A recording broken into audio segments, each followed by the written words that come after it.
পরপর তো সবাই লাইনে দাঁড়িয়ে আছে, 16,108 জন।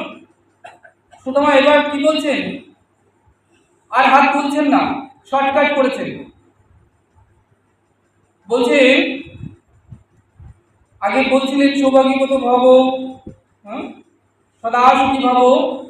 এবার বলছেন যে সুখী ভাব সুখী ভাব, হ্যাঁ, সৌভাগ্যবতী সৌভাগ্যবতী ভাব ভাব বলতে বলতে এবার শর্টকাট করে ফেলেছেন। বলছেন এবার শুধু বলছেন এই ভাবো সে ভাবো এই ভাবো সে ভাবো ভাবো ভাবো ভাবো ভাবো ভাবো ভাবো করছেন, আশীর্বাদ দিয়ে যাচ্ছেন। এবার বললেন দেখ ভাই কানাই, আমার শক্তি সামর্থ্য নেই আমি 16,108 জনকে আশীর্বাদ করি, তার থেকে তুই একটা কাজ কর, তুই এসে আমাকে প্রণাম কর, আমি তোকে আশীর্বাদ দিই।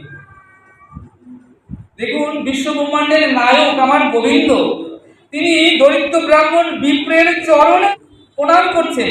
আমার গোবিন্দ শুধু আমার চরণে পড়ে, দরিদ্র ব্রাহ্মণ বিপ্রের চরণে, অনন্ত করে ব্রহ্মাণ্ডের ঈশ্বর, আর সুদামাজি আশীর্বাদ দিচ্ছেন সদা সুখী ভাব। কারণ গোবিন্দ যদি সুখ থাকে, গোবিন্দ যদি সুখী হন, তাহলে এই ত্রিজগতের সকল জীবই সুখী হবে।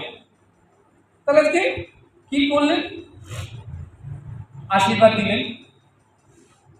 তারপরে উত্তম বসন পড়ালেন সুদামাকে, উত্তম রন্ধন করে উত্তম ভোজন আহার সেবা দিলেন। সেই রাত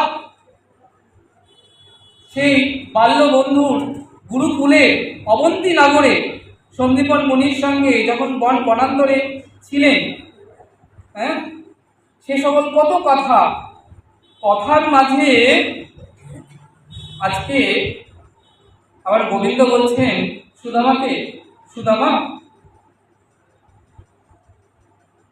আমার বৌদি কি আমার জন্য কিছু পাঠিয়েছে?